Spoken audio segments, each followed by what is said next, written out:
ഉണ്ടായി. ബേത്ലഹേമിലുള്ള ഒരാൾ തൻ്റെ ഭാര്യയും 2 പുത്രന്മാരുമായി മോവാബ് ദേശത്ത് പരദേശിയായിട്ട് പാർക്കാനായിട്ട് പോയി. അതിലൊരാൾക്ക് എലിമേലെക്ക് എന്നും ഭാര്യയ്ക്ക് നവോമി എന്നും 2 പുത്രന്മാർക്ക് മഹ്ലോൻ എന്നും കില്യോൻ എന്നും പേര്. അവർ യഹൂദയിലെ ബേത്ലഹേമിൽ നിന്നുള്ള എബ്രാത്യരായിരുന്നു. അവർ മോവാബ് ദേശത്ത് ചെന്ന് അവിടെ താമസിച്ചു. അപ്പോൾ നമുക്ക് എല്ലാവർക്കും പരിചയമുള്ള ഒരു ഭാഗമാണ് ഈ പുസ്തകം. അതൊക്കെ ഞാൻ ഈ ദിവസങ്ങൾ പഠിച്ചുകൊണ്ടിരിക്കുന്ന ഒരു പുസ്തകമാണ്, രൂത്തിൻ്റെ പുസ്തകം. അപ്പോൾ അതിൻ്റെ 1-ാമത് അധ്യായത്തിൻ്റെ 1-ാമതുള്ള വാക്യങ്ങളാണ് നമ്മൾ ആ ഒരു അധ്യായങ്ങളിലൂടെ നമുക്ക് ചിന്തിക്കാം. 1-ാം അധ്യായത്തിൻ്റെ 1-ാമത്തെ വാക്യം, ന്യായാധിപന്മാർ ന്യായപാലനം നടത്തിയ കാലത്ത് ദേശത്ത് ഒരിക്കലൊരു ക്ഷാമം ഉണ്ടായി. അപ്പോൾ നമുക്കറിയാം, അന്ന് ഇസ്രായേലിലെ രാജാക്കന്മാരില്ലായിരുന്നു. അവസാന ന്യായാധിപനായിരുന്ന ശമൂവേൽ. അപ്പോൾ ന്യായാധിപന്മാരില്ലാതിരുന്ന ഒരു കാലഘട്ടം. പക്ഷെ അവർക്ക് രാജാവുണ്ടായിരുന്നില്ല എന്ന് പറയാൻ ഒക്കത്തില്ല. ദൈവം തന്നെ അവർക്ക് രാജാവായിരുന്നു. ദൈവമായിരുന്നു അവർക്ക് വേണ്ടി യുദ്ധമെല്ലാം ചെയ്തുകൊണ്ടിരുന്നത്. പിന്നെ ശമൂവേലിൻ്റെ കാലഘട്ടത്തിലാണ് നമ്മൾ കാണുന്നത്, ശമൂവേലിനോട് വന്നിട്ട് അവർ പറയുന്നു, നിൻ്റെ മക്കൾ നിൻ്റെ വഴിയിൽ നടക്കുന്നില്ല, അതുകൊണ്ട് എല്ലാവർക്കും ഉള്ളതുപോലെ യുദ്ധം നയിക്കേണ്ടതിന് ഞങ്ങൾക്കും ഒരു രാജാവിനെ വേണം എന്ന് അവർ ആവശ്യപ്പെടുന്നൊക്കെയുണ്ട്. അപ്പോൾ അങ്ങനെ ന്യായാധിപന്മാർ ന്യായപാലനം നടത്തിക്കൊണ്ടിരുന്ന ആ കാലത്ത് ദേശത്തൊരു ക്ഷാമം ഉണ്ടായി. അന്നേരം യഹൂദയിലെ ബേത്ലഹേമിലുള്ള ഒരാൾ, യഹൂദ എന്നുള്ള വാക്കിൻ്റെ അർത്ഥം എല്ലാവർക്കും അറിയാം. യഹൂദ എന്നുള്ള വാക്കിൻ്റെ അർത്ഥം സ്തുതി എന്നുള്ളതാണ്. ബേത്ലഹേം എന്നുള്ള ഒരു വാക്കിൻ്റെ അർത്ഥം അപ്പത്തിൻ്റെ വീട്. അപ്പം നോക്കുക, സ്തുതിക്കുന്നിടത്ത് അപ്പമൊക്കെ ഉണ്ട്. പക്ഷേ അവിടെ ഒരു മനുഷ്യൻ്റെ പേരവിടെ കാണുന്നു, എലിമേലെക്ക്. എലിമേലെക്ക് എന്നുള്ള വാക്കിൻ്റെ അർത്ഥം ദൈവം എൻ്റെ രാജാവെന്നുള്ളതാണ്. അപ്പം ദൈവം രാജാവായിരുന്നു. പക്ഷേ ഒരു ക്ഷാമം വന്നപ്പോൾ അവർ ആ ദേശം വിട്ടിട്ട് താനും തൻ്റെ ഭാര്യയും മക്കളുമായിട്ട് പോവുകയാണ്. അവർ പറയുന്ന കാര്യം ക്ഷാമമാണ്. പക്ഷേ പോകാനുള്ള കാരണം ക്ഷാമമാണെങ്കിലും ക്ഷാമമാണ് കാര്യമെന്ന് നമുക്ക് തോന്നത്തില്ല. കാരണം 21-ാമത്തെ വാക്യത്തിൽ ഈ നവോമി പറയുന്നൊരു വാക്കുണ്ട്, നിറഞ്ഞവളായിട്ടാണ് ഞാൻ പോയത്, പക്ഷെ മടങ്ങി വന്നത് ഒഴിഞ്ഞവളായിട്ടാണ്. അപ്പം പോയത് ക്ഷാമമാണെങ്കിലും കാരണക്ഷാമമാണെന്ന് പറയാനൊക്കത്തില്ല. നിറഞ്ഞവളായിട്ട് പോയി ഒഴിഞ്ഞവളായി വന്നു. അപ്പം പോയപ്പം ക്ഷാമമൊക്കെ ഉണ്ടായിരുന്നെങ്കിൽ പോലും ഇവിടെ കയ്യിൽ നിറമുണ്ടായിരുന്നെന്ന് കാണാനായിട്ട് കഴിയും. അതല്ലേ എൻ്റെ സത്യം. നിറഞ്ഞവളായിട്ടാണ് പോയത്, ഒഴിഞ്ഞവളായിട്ടാണ് വന്നത്. പലരും ഈ ദൈവത്തിൽ നിന്നൊക്കെ അകലാൻ വേണ്ടി പറയുന്ന കാരണങ്ങൾ ഒന്നും സത്യത്തിൽ എന്തല്ല, കാരണങ്ങൾ അല്ല എന്നുള്ള. ക്ഷാമം പറഞ്ഞാൽ പോവുക, പക്ഷെ അവൾ തന്നെ പിന്നെ പറയുന്നുണ്ട്, നിറഞ്ഞവളായിട്ടാണ് ഞാൻ പോയത്, വന്നത് ഒഴിഞ്ഞവളായിട്ട്. ഒത്തിരി കാരണങ്ങൾ ചിലരൊക്കെ പറയാറുണ്ട് കർത്താവിൽ നിന്ന് പോയതിനൊക്കെ. പക്ഷെ ഒരു കാരണവും ആരാധന മുടക്കാനോ യോഗത്തിന് വരാതിരിക്കാനോ പ്രാർത്ഥിക്കാനോ ഇരിക്കാനോ ഒന്നും പറയുന്ന കാരണങ്ങൾ സത്യത്തിൽ എന്തല്ല, കാരണങ്ങൾ അല്ല. നിറഞ്ഞവളായിട്ട് പോയി. അങ്ങനെ പോയി കഴിഞ്ഞപ്പം പറ്റിയൊരു കാര്യമുണ്ട്, ദൈവം എൻ്റെ രാജാവായിരുന്നു. ദൈവത്തിൻ്റെ രാജത്വത്തിലായിരുന്നു അവർ കഴിഞ്ഞിരുന്നത്. പക്ഷേ ഈ രാജത്വത്തിൻ്റെ പുറത്ത് പോയപ്പോൾ അവർക്ക് മരണമൊക്കെ വരികയാണ്. എലിമേലെക്ക് മരിച്ചു, മഹ്ലോനും മരിച്ചു, കില്യോനും മരിച്ചു. മരണം ദൈവത്തിൻ്റെ ഒരു പദ്ധതിപ്പെട്ട കാര്യമാണ്. പക്ഷേ ഇവിടെ നമ്മൾ കാണുന്നു അകാലമായ ചില മരണങ്ങൾ അവിടെ ഉണ്ടാകും. ഒരു പൂർണ്ണതയിലെത്താത്ത മരണങ്ങൾ. മഹ്ലോനും കില്യോനും ഒക്കെ മരിക്കുക. ഇത് മുഴുവൻ ഈ അമ്മയൊക്കെ ഇരുന്ന് കാണേണ്ടി വരിക. അത് അത്ര സുഖകരമായിട്ടുള്ളൊരു കാര്യമല്ല. അപ്പോൾ അങ്ങനെ അവർ ദൈവത്തിൽ നിന്ന് വിട്ടുപോയത് കൊണ്ട്, ദൈവത്തിൻ്റെ ആ രാജത്വത്തിൻ്റെ പുറത്ത് പോയപ്പോഴാണ് ഈ അപകടങ്ങളെല്ലാം ഉണ്ട്. നമുക്കുള്ള സുരക്ഷ ദൈവത്തിൻ്റെ രാജത്വത്തിൻ്റെ കീഴിൽ നിൽക്കുമ്പോഴാണ്. എൻ്റെ അപ്പാടെ അടുക്കൽ, ഇപ്പോൾ ഒരു ദൈവദാസനായിരുന്നു, അപ്പാടെ അടുക്കൽ ഒരിക്കലും ഒരു പയ്യന് ബൈക്ക് പ്രാർത്ഥിക്കാമോ. അപ്പോൾ അവൻ ബൈക്ക്, ഞാൻ ആ കഥ കേട്ടിട്ടുണ്ട്, ബൈക്ക് പ്രാർത്ഥിച്ചിട്ട്, പുതിയ ബൈക്കാണ്, പ്രാർത്ഥിപ്പിച്ചിട്ട് ഒരു സ്വത്രാജ്യമൊക്കെ കൊടുത്ത് പ്രാർത്ഥനയൊക്കെ മേടിച്ച് അനുഗ്രഹമൊക്കെ മേടിച്ചുകൊണ്ട് പോയി. പക്ഷെ ഇവൻ പോയ വഴിക്ക് ഉരുണ്ട് വീണു, വണ്ടിക്കൊക്കെ കേടുവന്നു. ഇവൻ നേരെ കെട്ടി എഴുന്നള്ളി വന്ന്, ഇങ്ങനെ പ്രാർത്ഥന ശരിയാകാഞ്ഞുകൊണ്ടാണ് ഞാൻ വീണത്, പൈസ തിരിച്ചു തരണമെന്നേ, കൊടുത്ത് കാണിക്ക്. അപ്പോൾ അപ്പം അവനോട് ചോദിച്ചു, നീ എത്ര മൈൽ സ്പീഡിലായിരുന്നു? അപ്പോൾ അവൻ പറഞ്ഞു 80-90. അവിടെ എത്ര മൈൽ പോകാമായിരുന്നു? 50. അപ്പോൾ പറഞ്ഞെന്ന്, ദൂതനുണ്ടായിരുന്നു കൂടെ, പക്ഷെ ദൂതൻ 50 മൈൽ സ്പീഡിലായിരുന്നു, നീ 80 മൈലിലായിരുന്നു. അതിന് ആരും ഉത്തരവാദിയല്ല, ദൈവം ഉത്തരവാദി ആണോ? അല്ല. കാരണം നിയമത്തിന് വ്യവസ്ഥയിലാണ്. നമുക്കൊരു അടിയന്തരാവസ്ഥ ആംബുലൻസിൽ പോയാൽ ചിലപ്പം ദൈവം നമ്മളെ സഹായിച്ചു എന്നൊക്കെ വരും. എന്നാലും അല്ലാത്തപ്പം ദൈവം നമ്മുടെ ഈ അവിവേകങ്ങൾ ഇപ്പം നോക്കുക, ഇവർ ആ രാജ്യത്വത്തിൻ്റെ പുറത്ത് പോവുകയാണ്. അപ്പോൾ അവർക്ക് വല്ലാത്തൊരു ബുദ്ധിമുട്ടൊക്കെ ഉണ്ടായി, എല്ലാവരും മരിക്കുകയൊക്കെ ചെയ്തു. നമ്മളവിടെ കാണുന്നത് ഈ മഹ്ളോനും കില്യോനും എലീമലേക്കും മരിച്ചു പോവുകയാണ്. പിന്നെ കഥ തുടരുന്നത് 3 സ്ത്രീകളിലൂടെയാണ് തുടരുക. നവോമി, രൂത്ത്, അവരിലൂടെയാണ് പ്രധാനമായിട്ട് മുമ്പോട്ട് പോകുന്നത്. അപ്പോൾ ഈ സ്ത്രീകളുടെ പേരിലുള്ള 2 പുസ്തകങ്ങളാണ് വേദപുസ്തകത്തിലുള്ളത്. ഒന്ന് രൂത്ത്, മറ്റൊന്ന് എസ്തേർ. ഇന്ന് നമ്മൾ ഈ സ്ത്രീകളൊക്കെ ആയിട്ട് ബന്ധപ്പെട്ട മതപരമായ ഒത്തിരി കാര്യങ്ങൾ, ഒത്തിരി ഡിസ്കഷൻ നടന്നുകൊണ്ടിരിക്കുന്ന ഒരു കാലഘട്ടത്തിൽ നമ്മൾ ജീവിക്കുന്നത്. അപ്പോൾ അതൊരു ഒരു ഒരു നാടിൻ്റെ ഡിസ്കഷനായിട്ടൊക്കെ മാറിയതാണ്. എങ്കിലും ഒരു കാര്യം നമുക്ക് നല്ലപോലെ ചിന്തിക്കാൻ കഴിയും.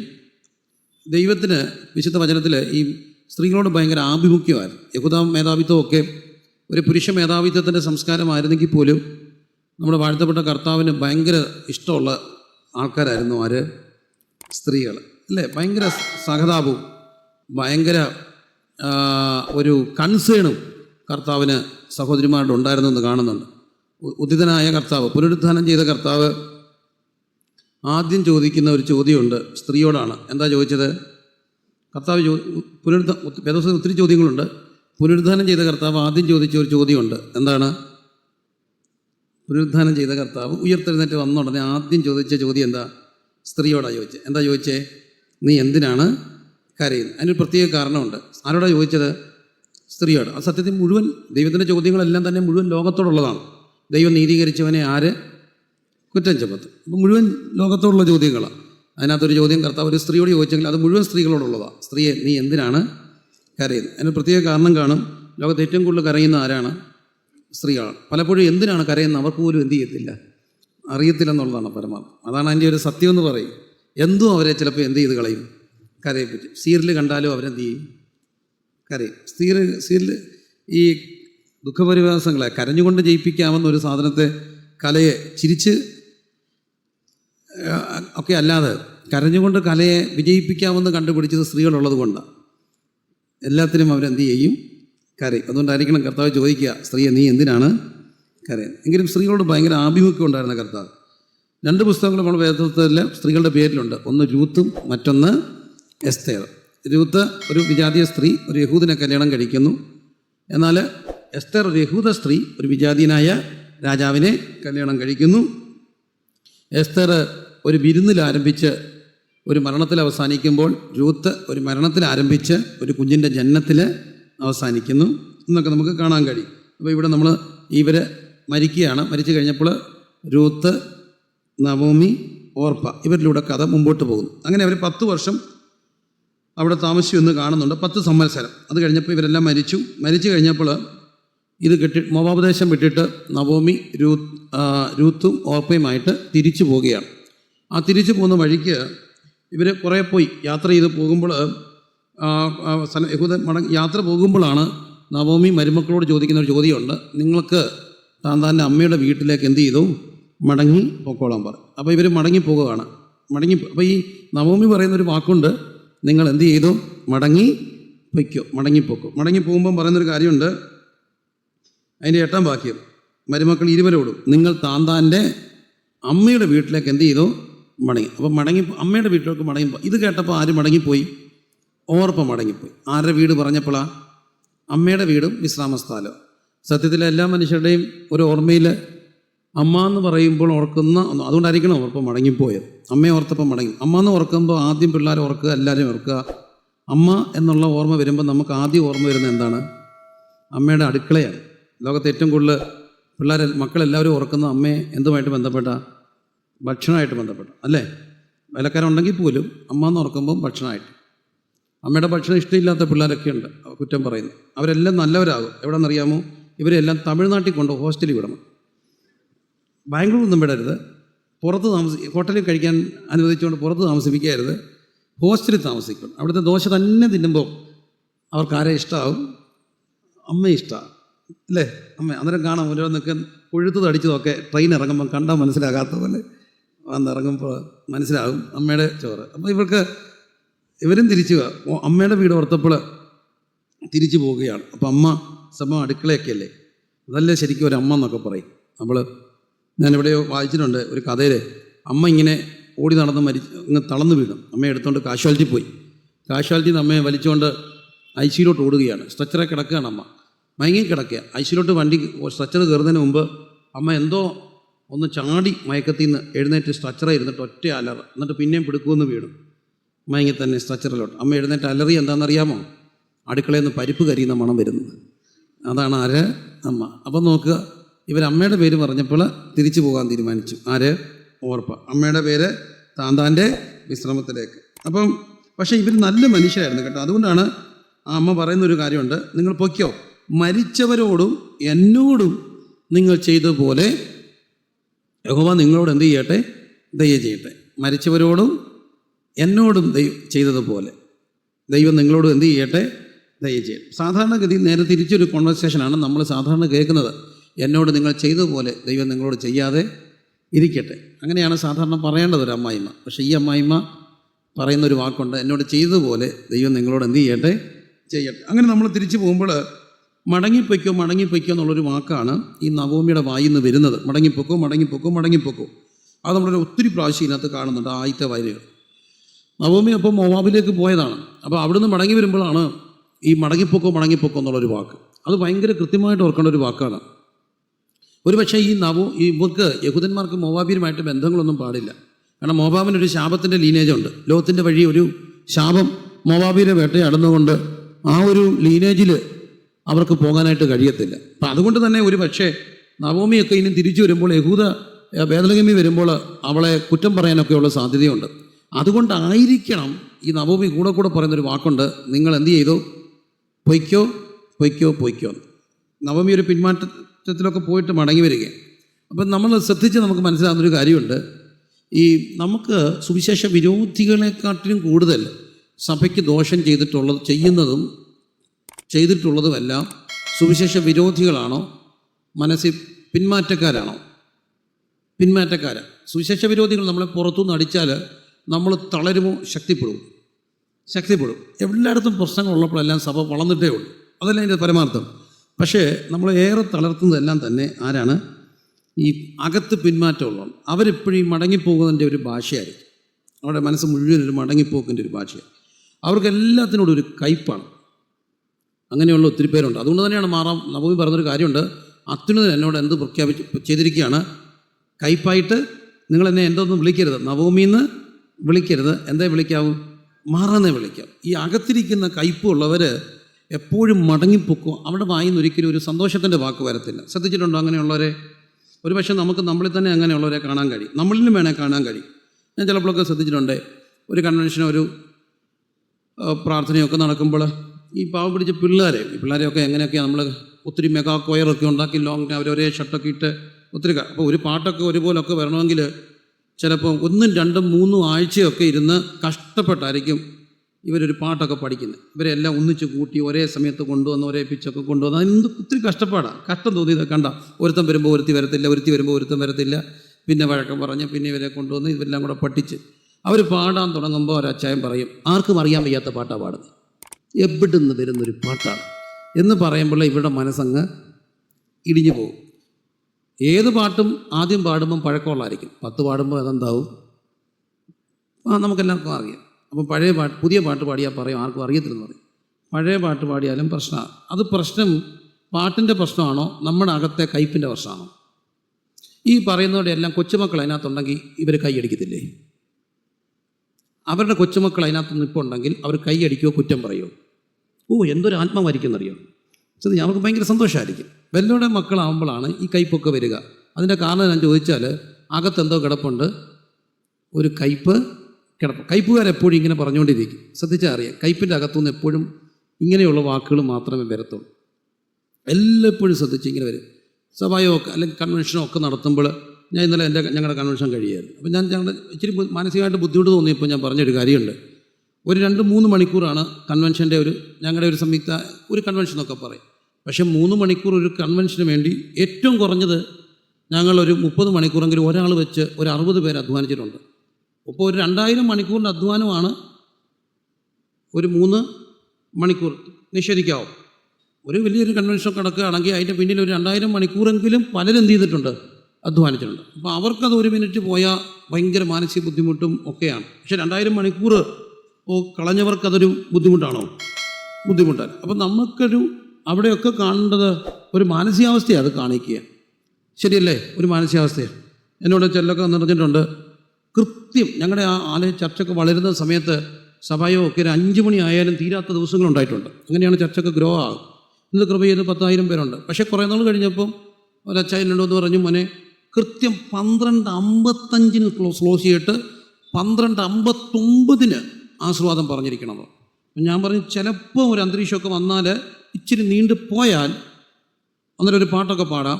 അന്നേരം അത്യാവശ്യമായിട്ട് പോകേണ്ടവർ പോവുക, പ്രാർത്ഥന വേണ്ടവരൊക്കെ എന്ത് ചെയ്യുക, നിൽക്കുക. അപ്പോൾ അച്ഛൻ ഉണ്ടെന്ന് പറഞ്ഞു, നിനക്ക് വിവരമില്ലാത്തതുകൊണ്ടാണ് നീ അങ്ങനെ പറയാം. ഞാൻ ചോദിച്ചു അതിന് അച്ചായ, അത് 12:59 പോകുമ്പോൾ ആശീർവാദം കൂടെ കിട്ടിപ്പോയില്ലെങ്കിൽ അത് ശരിയാകില്ല. അപ്പം എനിക്കങ്ങ് സങ്കടമായി. ഞാൻ അടുത്ത ആഴ്ച പറഞ്ഞു 12:59 പോവുകയും ആശീർവാദം വേണമെന്നുള്ളവർ ദയവായി SMS നമ്പർ തരിക, SMS ആയി ബെനഡിക്ഷൻ നിങ്ങളുടെ ഫോണിൽ വരുന്നതായിരിക്കും. അല്ല നമ്മളിപ്പോൾ എന്തോ ചെയ്യുക? ഇപ്പോൾ എന്തോ പ്രശ്നം ചോദിച്ചാൽ അകത്തെന്തോ കിടക്കുക, നമ്മുടെ അകത്തൊരു കയ്പ് കിടപ്പുണ്ട്. അതിന് എന്നോട് എന്ത് പ്രവർത്തിച്ചിരിക്കുക? കയ്പായിട്ട് പ്രവർത്തിക്കുക. അതല്ലേ എൻ്റെ പരമാവധി. നല്ലൊരു പ്രസംഗം നടക്കുക, ശാന്തമായിട്ട് ഇന്ന് പ്രസംഗിച്ചാൽ പറയും ബുദ്ധി എന്നാണ്, അതിനകത്തൊരു ആത്മാവില്ലെന്ന് പറയും. നല്ല കൈയടിക്ക്, കരമടിക്ക്, കരം ഉയർത്തെന്നൊക്കെ പറഞ്ഞാൽ പറയും ബഹളമാണ്, കഴമ്പൊന്നുമില്ലെന്ന് പറയും. അപ്പം ബഹളത്തിൽ പ്രസംഗിക്കാനൊക്കത്തില്ല, ശാന്തത്തിൽ പ്രസംഗിക്കാനൊക്കത്തില്ല, ശബ്ദം ഉയർത്തി പ്രസംഗിക്കാനൊക്കത്തില്ല, ശബ്ദം താഴ്ത്തി പ്രസംഗിക്കും. ഇതിൻ്റെ എല്ലാം പിന്നിൽ എന്തുണ്ട്? നമ്മുടെ മനസ്സിൽ എവിടെയോ കിടക്കുന്നത്, വ്യക്തിയോടായിരിക്കത്തില്ല, ഈ മുറിക്കപ്പെടാത്ത, കരിയപ്പെടാത്ത ഒത്തിരി കയ്പുകൾ അകത്ത് കിടക്കുന്നതുകൊണ്ടാണ് നമുക്കെല്ലാത്തിനും ഒരു ഇങ്ങനെയുള്ള വാക്കുകൾ വരുന്നത്. അതിൻ്റെ അകത്ത് എവിടെയൊക്കെ ഒത്തിരി കയ്പുകൾ കിടപ്പുണ്ട്. അത് പക്ഷേ വ്യക്തിയോട് മാത്രമായിരിക്കണമെന്നൊന്നുമില്ല, ആ വ്യക്തിയോടുള്ള കയ്പുകളൊന്നും ആയിരിക്കത്തില്ല. നമ്മുടെ അകത്ത് കിടക്കുന്ന പലതിനോടും ഈനാകാത്ത കയ്പുകൾ നമ്മളെ ഇങ്ങനെ പറയിപ്പിച്ചുകൊണ്ടിരിക്കും. അതിനാവശ്യം ഇത് മാറണമെങ്കിൽ ഒറ്റ കാര്യമുള്ളൂ, കർത്താവ് നമ്മുടെ ഹൃദയത്തെ തൊട്ട് നമ്മുടെ എല്ലാ ആന്തരിക മുറിവുകളും സൗഖ്യമാകുമ്പോൾ മാത്രമേ ഈ ഒരു മനോഭാവങ്ങളൊക്കെ മാറത്തുള്ളൂ. നമ്മളൊന്ന് ശ്രദ്ധിച്ച് നോക്കിയാൽ നമുക്കെല്ലാം ഈ പ്രശ്നമുണ്ട്. എനിക്കുമുണ്ട്, നിങ്ങൾക്കും ഉണ്ട്, എല്ലാവർക്കും ഉണ്ട്. ഇല്ലെന്ന് പറയാനൊക്കോ?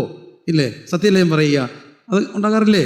ഉണ്ട്. ഞാൻ നല്ലപോലെ ചിരിക്കുമായിരുന്നു, നല്ലപോലെ ദേവദാസന്മാരുടെയൊക്കെ ബുദ്ധിമുട്ട് എന്തോരാണെന്ന് നല്ലപോലെ ചിരിക്കുമായിരുന്നു. അപ്പം ഞാൻ ഒരു കമൻറ്റ് കേട്ടു, അവന് സ്ത്രീകളെ കാണുമ്പോൾ ഒത്തിരി ചിരിയുണ്ടെന്ന്.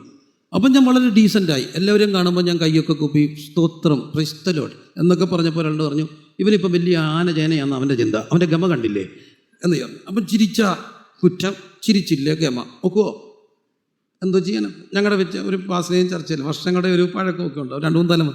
അപ്പോൾ അമ്മയുടെ കാലത്തൊക്കെ എല്ലാം വീട്ടിൽ വെച്ച് വിളമ്പാ വരുന്നവർക്കല്ല, അതിപ്പോഴും ഉണ്ട്. അപ്പോൾ അമ്മ എന്നെ മരിക്കാൻ എൻ്റെ ഭാര്യ കല്യാണം കഴിച്ച് വന്നപ്പോൾ അത്ര ഒരു അങ്ങനെ ഒരു വീട്ടിൽ നല്ല വന്നു. അപ്പോൾ അവളോട് പറഞ്ഞു കൊടുത്തൊരു കാര്യമുണ്ട്, അവളെ കൊണ്ട് നടന്ന് പഠിപ്പിച്ച് വരുന്നവർക്കെല്ലാം ഭക്ഷണം കൊടുക്കണം, ഇത് അങ്ങനെ ഒരു വീടാണ്. അപ്പോൾ അമ്മ അവളോട് പഠിക്കാൻ നേരത്തെ പറഞ്ഞിട്ടുണ്ടായിരുന്നു, എടി കൊച്ചേ അതൊന്നും ഒരിക്കലും നമ്മുടെ വീട് അതാണ്, അതില്ലേ നമ്മളില്ല, അതുകൊണ്ട് വരുന്നവരെല്ലാം സൽക്കരിച്ച് വിട്ടു. അപ്പോൾ അമ്മ പോയപ്പോൾ അമ്മയുടെ ഭാഗമല്ലേ കുറവുണ്ടാകല്ലോ എന്ന് വെച്ചുകൊണ്ട് അവൾ നല്ലതുപോലെ കൊടുക്കാൻ തുടങ്ങി. അപ്പം ഞാൻ എൻ്റെ കമൻറ്റ് കയറ്റും, നമ്മൾ കഷ്ടപ്പെട്ട് ചുരുക്കിയാണ് അവിടെ കൊണ്ട് 10 പൈസ ദശാംശവും കാണിക്കുകയോ കൊടുക്കുക, ഇവരടിച്ച് പൊളിച്ച് തീർക്കുകയാണ്. അപ്പോൾ നമ്മളെന്താ വെച്ചാൽ ഡീസൻ്റായി കഞ്ഞിയും പയറുമാക്കി. അപ്പോൾ ഒരു കമൻറ്റ് കേട്ടു, അമ്മയുടെ കാലത്ത് വല്ലതും കൊടുക്കുമായിരുന്നു, ഇപ്പോൾ അറുത്ത കൈക്ക് ഉപ്പിടത്തില്ല. എന്തോ ചെയ്യും? അല്ല എനിക്ക് പറയാൻ പറ്റും, എന്തോ ചെയ്യും?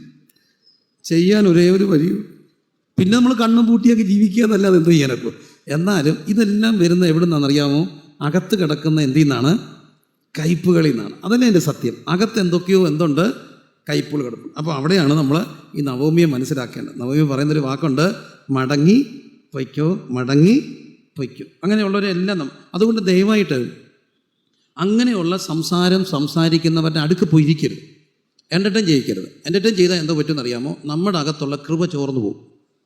അത് നമ്മളെപ്പോഴും ഓർക്കണം. ഈ എമ്മോസിലേക്ക് 2 ശിഷ്യന്മാർ പോകുന്നുണ്ട്. അപ്പോൾ കർത്താവ് പുനരുദ്ധാനം ചെയ്തിട്ട് അവരോടൊപ്പം ചേർന്ന് കിടക്കുക. അപ്പോൾ അവരോട് കർത്താവ് ചോദിക്കുന്ന ഒരു ചോദ്യമുണ്ട്, നിങ്ങൾ ഈ തമ്മിൽ വാദിക്കുന്നത് എന്തുവാ? നിങ്ങൾ ഈ തർക്കിക്കുന്നത് എന്താ? ഈ തർക്കിക്കുന്നവരെ കർത്താവ് അവസാനം വിളിച്ചൊരു വാക്ക്, മന്ന ബുദ്ധികളെ. അപ്പോൾ അധികമായി ആവശ്യമില്ലാത്തതിൻ്റെ പേരിൽ തർക്കിക്കുന്നവരെല്ലാം ആരാണ്? ഞാനല്ല പറഞ്ഞത്, ഞാനങ്ങനെയൊന്നും പറയത്തില്ല, ഞാൻ വളരെ പ്രതിപക്ഷ ബഹുമാനത്തോടെ പറയത്തുള്ളൂ. പക്ഷേ വേദവസം പഠിപ്പിക്കുന്നു, അവരെ എന്താ വിളിച്ചത്? സത്യമാണോ? വിളിച്ചിട്ടില്ലേ? എമ്മോസിലേക്ക് പോയി ശിഷ്യന്മാർ തർക്കിക്കുന്നത്. അത് കഴിഞ്ഞപ്പോൾ പത്രോസ് ഇങ്ങനോട് പറയും, പത്രോസ് പറയുന്നുണ്ട്, നിനക്ക് എന്നോട് എന്തോ ഉണ്ടോ പത്രോസ്? വലിയ കാര്യങ്ങൾ, നിനക്ക് എന്നോട് എന്തോ ഉണ്ടോ? സ്നേഹമുണ്ടോ? നിൻ്റെ ഈ കൂട്ടാൻ വല്ലതും ഉണ്ടോ? ഇതൊക്കെ നമ്മൾ കർത്താവ് ചോദിക്കുന്ന ചോദ്യം. നിൻ്റെ ഈ വല്ലതും ഉണ്ടോ? നിനക്ക് എന്നോട് സ്നേഹമാണ്. അപ്പം പത്രോസിനോട് പറഞ്ഞു, നിനക്ക് എന്നോട് സ്നേഹം കൊണ്ടുപോകുക എല്ലാം പറഞ്ഞിട്ട് പത്രോസിനോട് യോഹന്നാൻ സുവിശേഷത്തിൽ പറയുന്നുണ്ട്, ഇനി നിനക്ക് വരാൻ പോകുന്നൊരു കാര്യമുണ്ട്, നീ ഇപ്പം നീ ഇഷ്ടം പോലൊക്കെ പോക്കോ, പക്ഷെ കുറച്ചുകൂടെ കഴിയുമ്പോൾ നിന്നെ അര കെട്ടിയിട്ട് നിനക്ക് ഇഷ്ടമില്ല. അപ്പോൾ അവന് മനസ്സിലായി അവൻ്റെ മരണത്തെക്കുറിച്ചാണ് പറയുക. അപ്പം ഈ പത്രോസിൻ്റെ പ്രശ്നം അതറിഞ്ഞപ്പം തൊട്ട് അവനൊരു വിഷയം, യോഹന്നാൻ എന്തോ പറ്റും. അപ്പം കർത്താവ് അവനോട് പറഞ്ഞു, ഞാൻ വരുന്നിടം വരെ യോഹന്നാൻ ഇരിക്കുമെങ്കിൽ എന്തോ ഇരിക്കട്ടെ, അതിന് നിനക്ക് എന്ത്? അതൊരു ചോദ്യമാണ്. ഈ പത്രോസ് ചോദിച്ചു ആരെക്കുറിച്ച്? യോഹന്നാനെക്കുറിച്ച്. എന്നാൽ കർത്താവ് പറഞ്ഞു, അവൻ മരിക്കാതിന് വേണ്ടി ഇരിക്കട്ടെ, അതിന് നിനക്ക് എന്ത്? അതൊരു വലിയ ചോദ്യമാണ്. അപ്പോൾ ഈ വല്ലവരുടെയും കാര്യം തിരക്കുന്നവരെക്കുറിച്ചെല്ലാം കർത്താവ് ചോദിക്കുന്നൊരു കാര്യമുണ്ട്, അതവിടെ ഇരുന്നോട്ട്. അതിന് നിനക്ക് എന്ത്? ആ ഉപദേശി ശരിയല്ലെന്ന് നാം പറഞ്ഞാൽ ഉടനെ കർത്താവ് നമ്മോട് ചോദിക്കുന്നൊരു കാര്യമുണ്ട്, അതിന് നിനക്ക് എന്ത്? ആ കൊച്ച് ശരിയല്ല, അതിന് നിനക്ക് എന്ത്? അയാൾ ശരിയല്ല, അതിന് നിനക്ക് നീ വന്നിട്ട് എന്നെ എന്ത് ചെയ്യുക? അനുഗമിക്കുക. മനസ്സിലാകുന്നല്ലോ? അപ്പോൾ എന്ത് പറഞ്ഞു തീർത്താലും ഉടനെ ഈ ചോദ്യത്തിനോട് ഉത്തരം പറയണം, അതിന് നിനക്ക് എന്ത്? എല്ലാവരും ഒന്ന് പറഞ്ഞേ, അതിന് നിനക്ക് എന്ത്? അല്ല, എനിക്കും അറിയാൻ പറ്റി വയ്ക്കുക, അതിന് നിനക്ക് എന്ത്? അറിഞ്ഞു, അവരുടെ കാര്യം അറിഞ്ഞു, അതിന് നിനക്ക് എന്ത്? അറിഞ്ഞായിരുന്നോ? അറിഞ്ഞല്ലോ, അതിന് നിനക്ക് എന്ത്? നീ കൊച്ചേ അറിഞ്ഞു, അതിന് നിനക്ക് എന്ത്? ആര് ചോദിച്ചതാ? കർത്താവ് ചോദിച്ച. അപ്പോൾ ഈ ചോദ്യത്തിനോട് ഉത്തരം പറയണേ, അതിന് നിനക്ക് നീ എന്തോ ചെയ്യണം? നീ വന്നിട്ട് എന്നെ അനുഗമിക്കണം. അത്ര നിനക്ക് എന്നോട് എന്തോ ഉണ്ടോ? സ്നേഹമുണ്ടോ? നിന്റെ കൈ കൂട്ടാൻ വല്ലതും ഉണ്ടോ? അത് ആദ്യം ഉത്തരം പറ. കൂട്ടാൻ വല്ലതും ഉണ്ടോ? മറ്റേ കാര്യം, അതിന് നിനക്ക് എന്ത്? സ്വത്രം ചെയ്തേ, അതിന് നിനക്ക് എന്ത്? അപ്പോൾ ഏത് ചോദ്യത്തിനും ഒരു കൗണ്ടർ ക്വസ്റ്റ്യനോടുണ്ട്, അതിന് നിനക്ക് എന്ത്? സ്വത്രം, അതിന് നിനക്ക്. അങ്ങനെയാണ് നമ്മൾ പല കാര്യം മിണ്ടുവോ? ഇല്ല. ഈ ചോദ്യത്തിനോട് ഉത്തരം വേണം, അതിന് നിനക്ക് എന്ത്? ആരാ ചോദിച്ചത്? പുനരുദ്ധാനം ചെയ്ത കർത്താവാണ് ചോദിച്ചത്. ഉദ്ധിതനായ കർത്താവ് പോകുന്നതിന് മുമ്പ് ചോദിച്ചൊരു കാര്യമാണ്, അതിന് നിനക്ക്. ഇങ്ങനെ അങ്ങോട്ട് പറയാൻ തുടങ്ങി നമ്മൾ ആരെയും കുറ്റം പറയത്തില്ല. പറയുമോ? കുറ്റം പറഞ്ഞ് തീരുന്നതിന് മുമ്പ് കർത്താവ് ചോദിക്കുക, അതിന് നിനക്ക്. എനിക്ക് സങ്കടം തോന്നിയിട്ടുണ്ട്. ഇപ്പോൾ ഈ നല്ല സമയങ്ങളെല്ലാം എവിടെയെങ്കിലും ഒരു മെസ്സേജൊക്കെ എടുത്തിട്ട് ഇങ്ങനെ മുറിച്ചിടും, എന്നിട്ട് അതിൻ്റെ പുറകെ ഡിസ്കഷനാണ്. ഞാൻ ഇടയ്ക്ക് എൻ്റെ ഒന്നിൻ്റെ ഷർട്ട് എടുത്തപ്പോൾ അതിൻ്റെ അടിയിലല്ല ഈ പഴയൊരു വീടാണ്, ഈ തട്ടുംപുറമൊക്കെ ഉള്ള വീടാണ്. അപ്പോൾ അതിൻ്റെ പുറത്തൊക്കെ ഇഷ്ടം പോലെ എലിയുണ്ട്. അപ്പോൾ എനിക്ക് മനസ്സിലായി ഇത് മുറിച്ചിട്ടത് ആരാ? എലിയാണ്. ഒരു പ്രസംഗം ഇച്ചിരി കട്ട് ചെയ്തിട്ട് എടുത്തിടുമ്പം അത് ആരുടെ സ്വഭാവമാണ്? ഈ ഇച്ചിരി കരണ്ട് ഇടുന്ന ആരുടെ സ്വഭാവം? എലിയുടെ സ്വഭാവം. അപ്പോൾ ഈ കരണ്ട് ഇടുന്നവരെല്ലാം ആരുടെ ആത്മാവാണ്? എലിയുടെ ഒരു ആത്മാവാണ്. അതാണ് ഈ കരളുന്നത്, ആണോ? എന്നിട്ടിട്ട് അതിൻ്റെ പുറകെ ഡിസ്കഷനും ബഹളവും സമയവും പോവാണ്. അപ്പോൾ കർത്താവ് ഇവരോടെല്ലാം ചോദിക്കുന്ന കാര്യം, മന്ദബുദ്ധികളെ, അതിന് നിനക്ക് എന്ത്? നീ വന്ന് എന്നെ എന്ത് ചെയ്യണം? അനുഗമിക്കുക. കർത്താവിന് സ്വന്തം ചെയ്യുന്നതായിട്ട്. അപ്പോൾ ഇതിൻ്റെ ഒന്നും പുറകെ പോകരുത്. അങ്ങനെ പുറകെ പോകുമ്പോൾ നമ്മൾ പെട്ടെന്ന് മനസ്സിൽ ചോദിച്ചാൽ അത് ഈ ചോദ്യം, അതിന് നിനക്ക്. ഇത് മറക്കരുത്, അതിന് നിനക്ക് എന്ത്? അങ്ങനെയാണെങ്കിൽ വളരെ നമ്മൾ സംസാരം സൂക്ഷിക്കാൻ കഴിയും. സംസാരത്തിലാണ് ജീവനും മരണവും എവിടെ ഇരിക്കുക? നാവിൻ്റെ തുമ്പത്താണ്.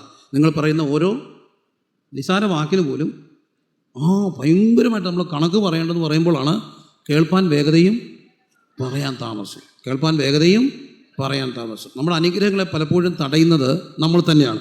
അപ്പോൾ അതുകൊണ്ടാണ് ഇവിടെ പറയുക, നിങ്ങൾ മടങ്ങിപ്പൊക്കുമെന്ന് പറയുകയാണ്. പക്ഷേ അവിടെ ഒരു വാക്ക് പറയുന്നുണ്ട്, മരിച്ചവരോടും എന്നോടും നിങ്ങൾ ചെയ്തതുപോലെ ദൈവം നിങ്ങളോട് എന്ത് ചെയ്യട്ടെ. അങ്ങനെയൊക്കെ പറഞ്ഞു കഴിഞ്ഞപ്പോൾ ഒരാളങ്ങ് തിരിച്ചുപോയി. ആരാ? ഓർപ്പ അങ്ങ് തിരിച്ചുപോയി. പക്ഷേ ഈ ഓർപ്പ തിരിച്ചു പോയത് കൊണ്ട് ഓർപ്പയ്ക്കുണ്ടായ ഒരു പ്രശ്നത്തെ ഞാൻ കണ്ടു. രൂത്ത് പോയില്ല. രൂത്തിൻ്റെ കുറേ കാര്യങ്ങൾ നമ്മളിവിടെ കാണുന്നു.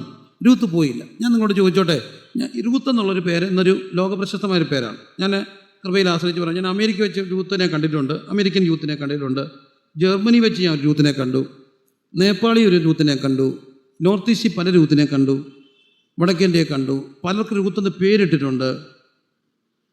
ആഫ്രിക്കൻ രൂത്തുണ്ട്, ഇന്ത്യക്കാരുണ്ട്, മലയാളികളുണ്ട്. പക്ഷെ നിങ്ങൾ എവിടെയെങ്കിലും ഓർപ്പയെ കണ്ടിട്ടുണ്ടോ? എവിടെയെങ്കിലും ഓർപ്പ എന്നുള്ളൊരു പേര് കണ്ടോ? ഇല്ല. അപ്പോൾ അതിൻ്റെ കാരണം ഓർത്തോണം, പിന്മാറ്റത്തിലോട്ട് പോയാൽ ആരും എന്ത് ചെയ്യട്ടില്ല, ഓർക്കത്ത് പോലും. എന്നാൽ നീതിമാൻ എന്നേക്കും